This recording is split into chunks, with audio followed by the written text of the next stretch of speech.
Anyway, okay, here we go. Showtime. COVID.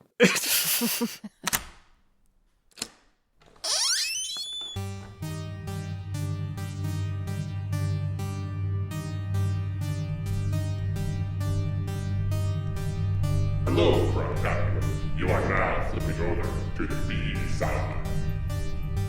Hello and welcome to Cinema Craptaculous presents B-Sides, where we dig through the streaming pile of crap that the internet has to offer to find that rare gem. Don't forget to like and rate us wherever you listen to us because it really helps get the Craptaculous word out there. This is Dave, and with me are my uncrappy co-hosts, Tara. And Adam. It's Babe, kidnapped in the city with Nicolas Cage. Tonight, we're talking about pig. Whoa, that was a lot. That was a lot.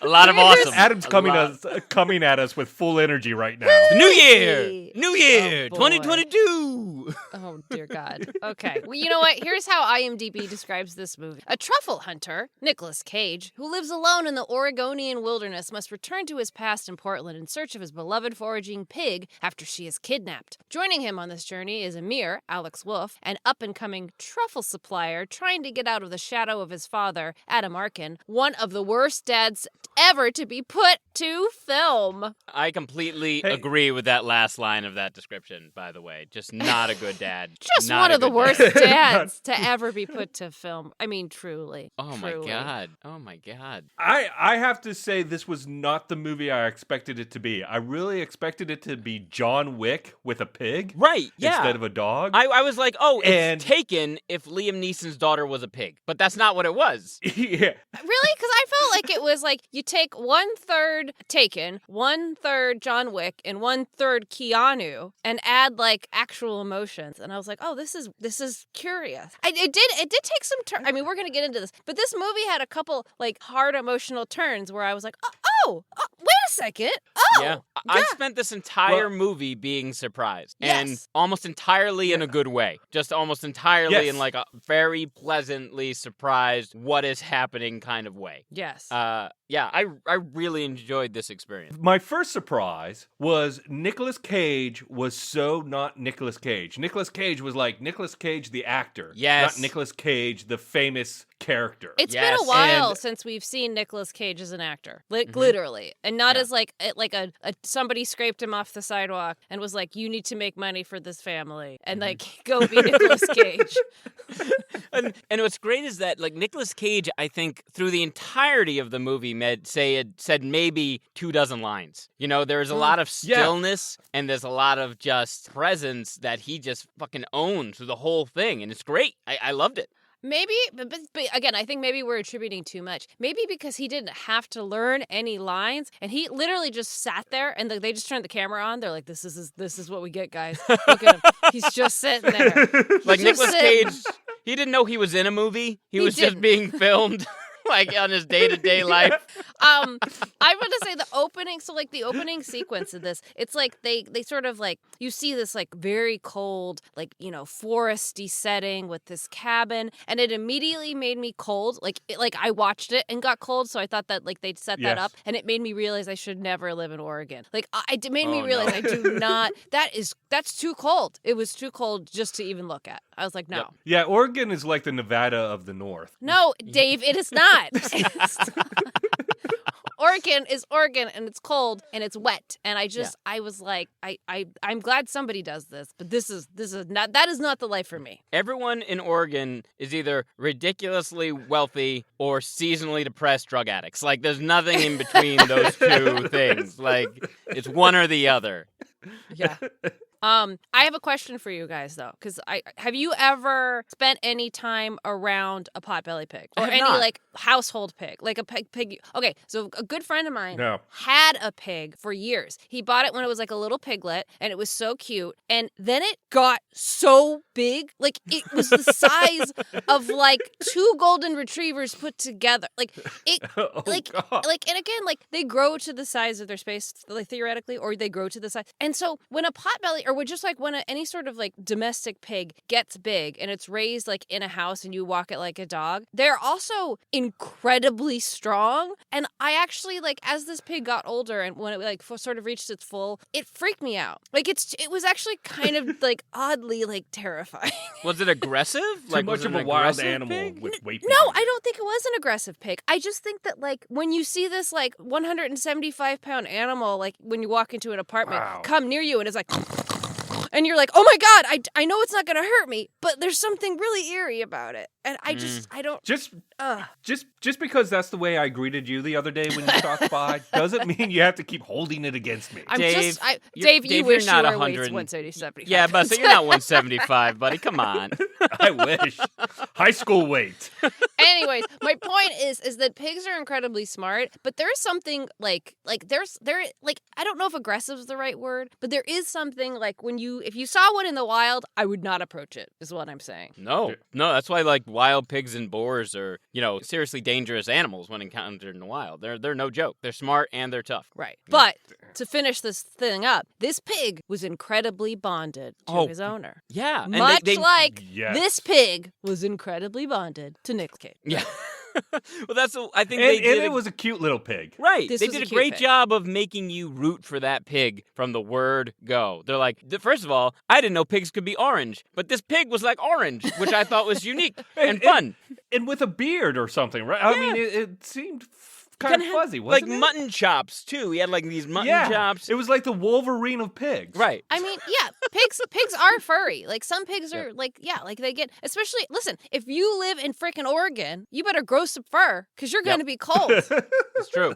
It's very true. I think they did an amazing job endearing the audience to the pig and to Nicolas Cage in the beginning, which is really kind of surprising because Nicolas Cage plays this, for lack of a better term, hermit who lives in the woods, and he's gruff and he's rough, but when you see how sensitive he is with the pig and how endearing that makes him, like all of a sudden when the pig gets kidnapped, you're like, oh, Nicolas Cage, I hope you go John Wick on these kids. And I don't want to do spoilers in this because I really think I want people to see this movie. But what happens is... I absolutely think everyone should just stop listening now, go watch the movie, and then come back to listen. And if you don't come back to listen, that's okay. Watch this movie, though. Yeah. If you have a choice between listening to this and watching the movie, watch this fucking movie. Dave!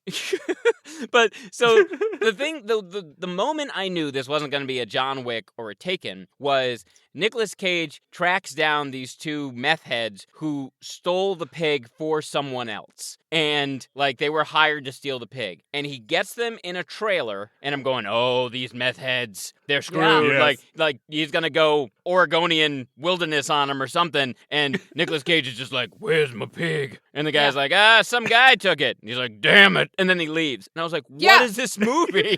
What is this movie?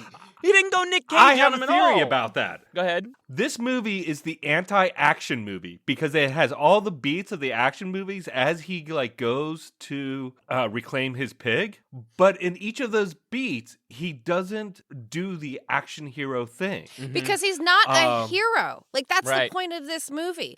He's a hermit for a reason. He says no to, keeping on finding this pig because he doesn't want to go back to this, which we've find out, this, world that he was from. This very Right. cutthroat world, Yeah. we'll say. Which, by the way, even though I worked in the restaurant industry for years, I know nothing about the restaurant industry. That's what I Apparently learned watching not. this movie. Yes. Okay, so... Well, this was Go ahead, This Dave. was a restaurant industry that was Very dark. Mad Maxian in its subculture apocalypse-ness. It was a violent, messy, angry industry. That's where this movie almost lost me. When it before we'll get into where he goes in. It's this dark subculture of angry waiters, I guess. But I was a little wait, hold on, this is the weirdest thing in the world. But I want to back up and specify that the importance of this pig, at the beginning, why Nicolas Cage says he loves his pig so much is because it's a truffle pig, right? So it's Right. this pig that can sniff out truffles. And it started to make me realize and think, and I've asked this question to my husband before when you start thinking about delicacies or food. How did we figure out truffles. Like, why did somebody put them in their mouth? They look like poop. They don't. Like, what? Like, why are they so valuable? Here's my thought. I was thinking about this too while I watched the movie. I'm guessing some archaic person was watching a pig, which they eat pigs. They've ate pigs a number of times. They're like, pigs are delicious. I wonder how pigs get so delicious. And then it saw the pig, because you eat the truffle, and they're like, oh, this must be what makes the pig delicious. And that's how they started cultivating truffles. Adam, I want to give you a round of applause. I think that's one of your best, theories of all time. Well done, thank Adam. you. By the way, a lot of theories. I don't want anybody to Google that. I think what Adam said is truth, so let's just be done with it. That's the story of truffles, everybody. If you guys want any more of my theories, feel free to email me at adamconspiracytheory.com, because I've got quite a few just theories about the world in general. Dear. My favorite is your one about refrigerators. Oh, yeah. There's nothing that goes on in there, after the door closes, that you want to know about. That shit gets real. This is getting real. This is getting too disturbing. This podcast is taking a left turn. And if you want some vitamins, we have them on sale at adamconspiracy.com. What about colloidal silver? Right? Don't we have a lot of that in the trunk? Okay. Hey there, we'll be right back. And now, back to the show. So, I didn't know Michael Sarnowski, I think is how you pronounce his name, who is the writer, director, and editor of this movie. Or at least story by, maybe not full-on writer, but story by. And so I IMDb'd him. He's only made 7 things. And he's been the writer, director, and editor on all of them. That's awesome. And so when I remember when this movie started up, they start showing all the different production companies. There are 7 production companies associated with this movie, which I think is amazing. Wow. Because that means that 7 different chefs got into this kitchen, pun intended, and still managed to create this movie. And I was super impressed by that. I was really impressed by that. And for the times now, it is a very slow, quiet movie. Mm-hmm. And it is, I found it very thoughtful and methodical and based on themes. It's kind of a father-son movie. And about relationships, and it just here's the thing, when I saw Dune, I got bored stiff because of these long shots that felt like they meant nothing. Sure. But with this movie, every shot felt like it was telling you something, and it was just kind of very fluffy layers of a croissant. And I don't know why I went there, but it's beautifully shot, by the way, people at home. Yes. It was gorgeous. It was gorgeously shot. Nicolas Cage looks like roadkill, that from the highway. He looks terrible in this movie, and he owns it. But watching him on screen, there was a beauty to the way they captured that, for me, anyway. It was look at his not desperation / willingness to go the extra mile for this pig. It was amazing. Because he gets his ass kicked in this. Yeah, he gets absolutely slaughtered. But I also felt like they did a good sensory job. Like I said, the opening scene for me made me cold. When he walks, so they steal his pig is stolen, so he has to basically make the choice to leave his cabin, right? He's got to go find his pig. So he has a car that's obviously been dead forever that he drives 20 feet. And so then he has to get out and walk. And he walks to this diner, which you sort of establish as the closest thing to him and maybe the only human contact he's had for years or whatever. When he's walking into that diner, I was like, holy shit, if I saw that man walking towards my diner, I would immediately call the police, lock the door. I would just be like, oh, we're gonna, this man has come to kill us all. He's so and he just looks, the other thing throughout this movie, he looks like he smells so disgusting. So bad. So bad. Yes. When he gets in the car with Amir, you're like, Amir, what are you doing? Amir Rolls puts on the a window. blanket on the seat, and you're just like, a blanket's not gonna do it, bro. This guy is gross. That smell's gonna linger in your car for years. Forever. Until you sell it. Going back to that. Everyone who gets in it's going to be like, was Nicolas Cage in it? Going back to that diner scene real quick, I think it just is also a testament to the skill of the filmmaker, where he's able to build the world so simply. For instance, Nicolas Cage walks into the diner. Everybody looks at him like, who the hell is this guy? Literally. And then he asks the woman behind the counter, is Marge here? And she's like, Marge died 10 years ago. At which point Nicolas Cage, you go, oh, Nicolas Cage has been up there for a long time. A long time. I wanted her to pull out the phone and him be like, what is that? Where's the carrier pigeon? I need a carrier pigeon to send a message. One of my favorite parts of that scene was when he walks in, he's like, "Do you have a phone?" And the waitress or host of the diner goes, "Are you gonna order something?" And he just goes, "No." And it was like such a perfect delivery of the line. You knew he meant no, but he's gonna use the phone. Oh yeah. And again, it's set up, like you said, Tar, like an action movie. Like, he walks in, and everybody's looking at him cross-eyed, and you're just waiting for one of these people to stand up and be like, "We don't want your kind here," and then he kicks ass. But that's not what happens at all. And it was so, because we have all these expectations for what the film's going to be, when it takes that turn that you're not expecting, it drew me in more. It was like, tell me more about this guy. If this is a guy who's not going to stoop to violence. Because I don't think he throws a punch the whole movie. He does not. There's too much grime on his arms to, like, lift his arm. Like, there's too many layers of dirty jacket. Like, it's just not happening. I want to give the makeup team a compliment in that his bloody face seemed to be the same bloody face throughout the movie. Yeah, they crushed it. And I thought that was pretty impressive. Yeah. Because they make a point that he doesn't wash up at all throughout the movie. Yeah, he gets his ass, like, whooped. Like, he's, like, covered. He's probably, like, he's definitely, like, he barely, like, puts a bag of peas, like, on one, like, little, like, his little sore jaw. I love how they built this world out, too. Like, again, we made that joke earlier about not knowing anything about the entertainment. I mean, we don't know anything about the entertainment industry either. The restaurant industry. Because, like, so what happens is Cage figures out eventually that someone in Portland, which has a huge, restaurant scene, took his pig. So he goes to Portland and, like, he's a famous chef that just disappeared. And all of a sudden it's something like Fight Club meets John Wick, where everybody's like, oh my God, it's Robin Feld. And, like, there are fight clubs for restaurant workers. Like, his name opens all these crazy doors. And, I mean, it was so cool. It was John Wickian again. Right. Like, you hear the name John Wick, and there's a mythology behind it that you're learning as you watch the movie. It's like, even the devil is afraid of John Wick. And it's like Nicolas Cage, even the most bitter restaurant reviewer likes Nicolas Cage cooking. Yeah. Ooh, Nicolas Cage's Cooking, the new fried chicken joint from Dave Humphries. Love it.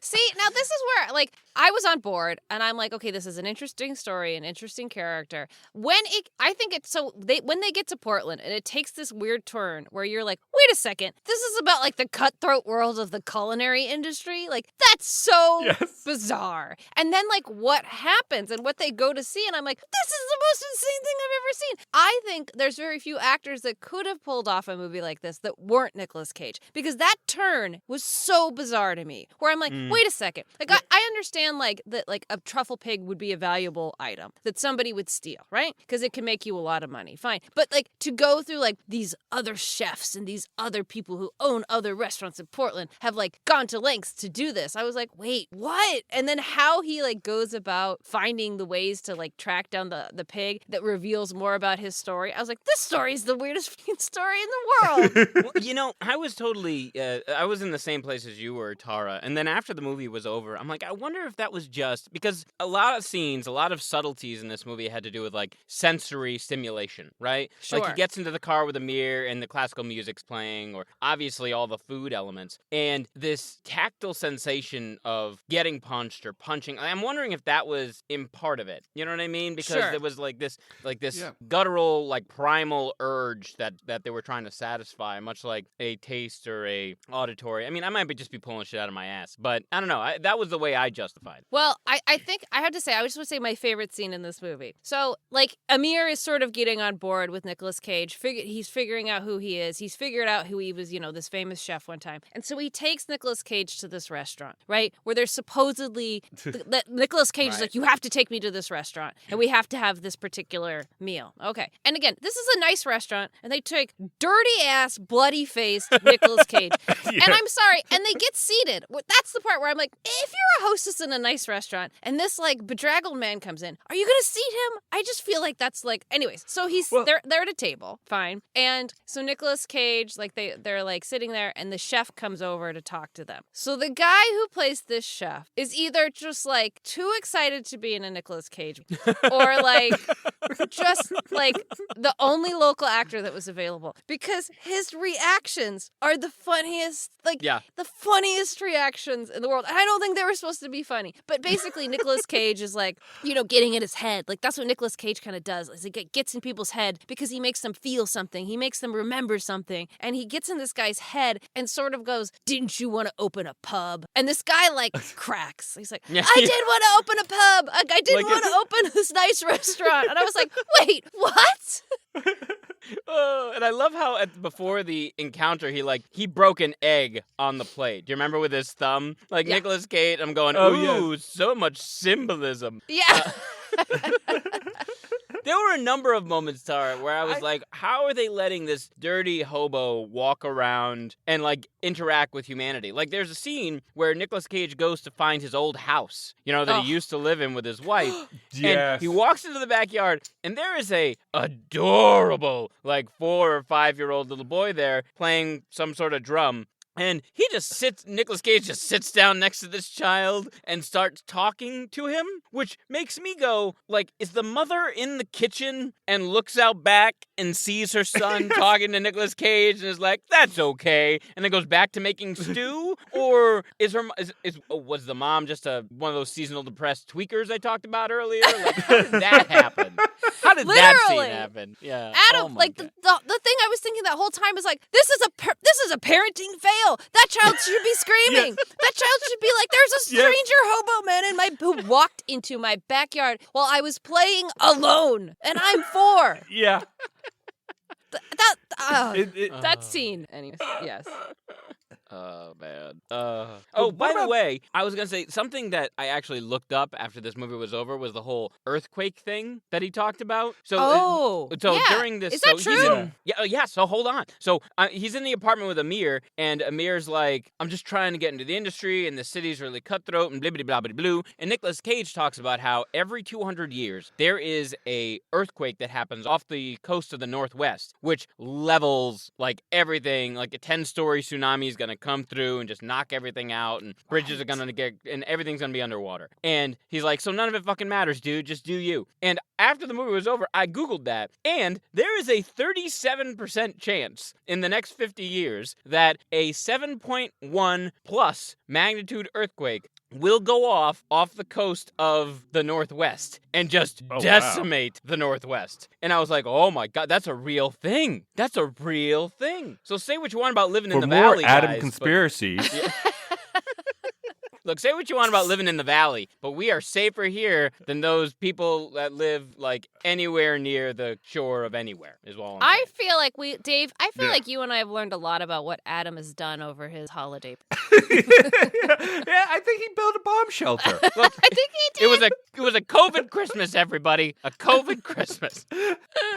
He's gonna be this movie's gonna be his manifest, and he's gonna move into the woods and get a pig and start hunting truffles. First of all, if you think that I can't replicate the skills of a truffle pig, Dave, I am insulted, sir. I'm basically 1/8 truffle pig if you've ever eaten with me at any point in time. To be fair, I would keep Adam as my truffle pig. I would keep him as my truffle pig. And you know what? If he got kidnapped, I'd let it go. I'd be like, that's fine. I'd just be squealing as they wrap me up in a blanket. Yeah. But it's really dough. Yeah.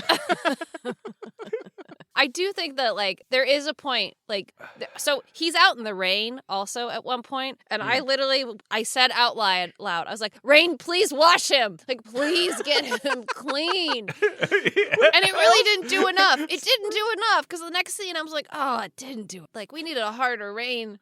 And the costume designer purposefully puts him in, these white long johns, so that every time he takes off his jacket, he's got, the pit stains and the sweat stains married with the blood, and he just finds more and more opportunities to take off his jacket as the movie progresses. And he goes back to Portland, which means he's coming back into contact with people that meant a lot to him, and they keep hugging him. And I'm like, how? Yes. How are you hugging that man right now? Yeah, no, I was like, I'd wave like, oh, it's so nice to see you.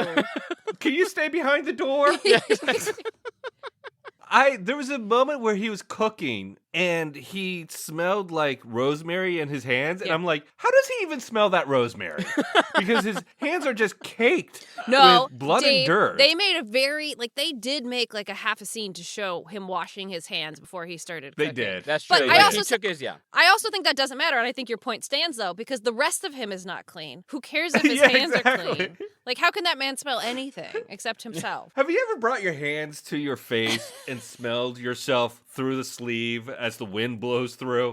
That's how I feel like. I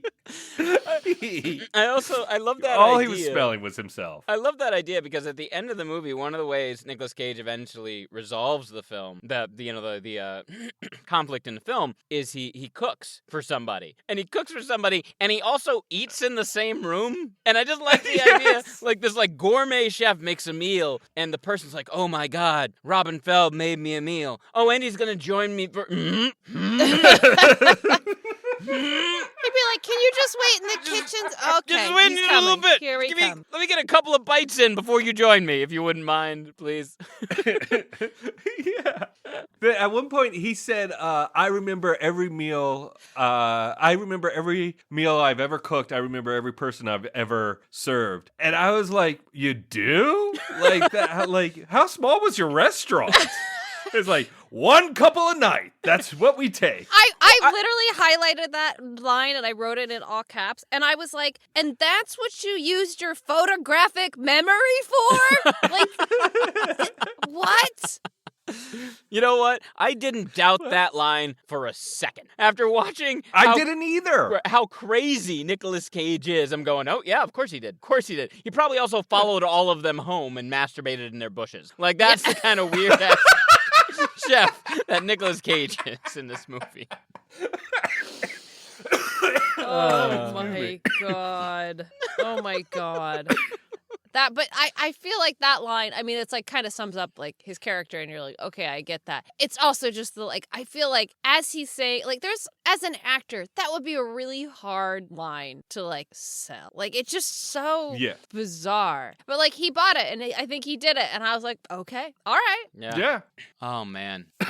Should we rate this thing? Yeah, let's rate it. I think let's we rate should. it. We have a 3. Yeah. I just want to say before we go into the rating that despite all the things that we've said, this was an oddly emotional journey for a lot of these characters. And it was like, I found myself thinking at the end, like, wait, this was like heavy. Yeah.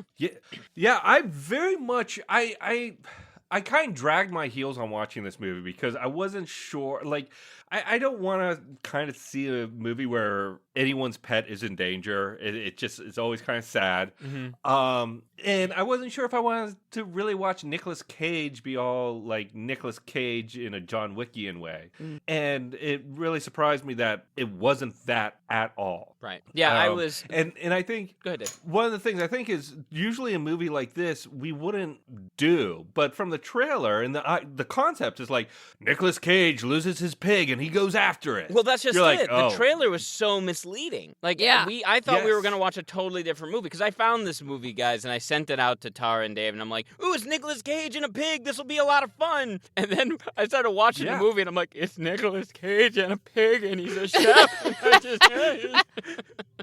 This is the most beautiful story I've seen. So, yeah, we have a 3-tiered rating scale. Cinema Craptaculous, this is a must-watch. Craptaculous, totally watchable on a Sunday afternoon. And Utter Crap, hard pass. Who'd like to go first? I'll go first. First. I'll go There he first. goes. I'm giving this a Cinema Craptaculous. I thought not only was the acting fantastic and the story captivating and the filmmaking beautiful, but on top of that, it was so engaging in ways that I did not expect it to be. And it wasn't a drag. People, by the way, let me reinforce that when you're watching this at home. Yeah. It, like, the way we're talking about it makes it kind of sound like an oppressive, depressing movie. It is not that. It is very enjoyable. It's a lot of fun in some ways and super engaging. So go watch this movie, please. Cinema Craptaculous. That's my vote. Wow, that's a ringing endorsement. I mean, okay, here's what I will say. Oh, Okay. jeez. Again, I've said before, like, this was an oddly emotional movie. But I also found way more Nicolas Cagey moments in this than I think you guys mentioned. Like, but to me, that also helped it and sold it. Because there were a lot of weird Nicolas Cagey moments where the story turns, where I feel like the story is incumbent upon Nicolas Cage selling it in a Nicolas Cage way, even though he was playing like a role that didn't feel like him. So for those reasons where it's a good story, it's also a very weird story, but it's also enjoyable. So I guess I'll give it a Cinema Craptaculous. Woo! There you go. I thought this movie was so fucking good. I enjoyed it so much. It surprised me. I love it when, look, watching things like Spider-Man 3, Far From Home or No Way Home, Don't Look Up. A lot of movies feel very big, and you feel their bigness, whether it's like a cadre of stars or a big premise and all. But this was just such a small, quiet movie that had a point of view and a story to tell, and I loved every moment of it. And I think Amir, Alex Wolff, who played Amir, who was this kind of like up and coming truffle supplier, did keep it light, but his story was so much part of Nick Cage's story as well. And at first he comes off as this schmuck, and you kind of grow to really like him. He is how we're seeing Nicolas Cage, kind of like the layers of his onions revealed, and we're seeing it through Amir's eyes. And I just thought, I loved this movie. I think it's one of my favorites from 2021. Yeah. So I'm going to give it utter crap. Whoa. That's a hard turn, Dave. It's Cinema Craptaculous for sure. I mean, if there was one above Cinema Craptaculous, I would give it that. Wow. Whoa, Dave. Is this one of the first times we've all agreed since Velocipaster? I think it is, actually. I think it is, too. I think it is. Wow. I think this is That's also like a one of the year. only times that we've given 3 Cinema Craptaculous. So Yes. True. Yeah. So people at home, go see Pig. It's on Hulu. Yep. And I'm really excited to see some of the director's other work. is it on Hulu? I thought I watched it on something else. Is it only on Hulu? Oh, I don't know. It could I be watched other. it on I watched it on Hulu. It might have been on Amazon Prime too. Anyways, sorry. I think it's on more than Hulu. For anybody looking. fair Just enough. look it up. Yeah. Google Pig. And I think Adam, I think you and I know what we need to get Dave for his birthday. Ooh. You're getting a Please piglet. don't say a pig. Piglet. I'll be your piglet, Dave. Oh dear God. Yeah. I, is this where the Deliverance music goes? It is.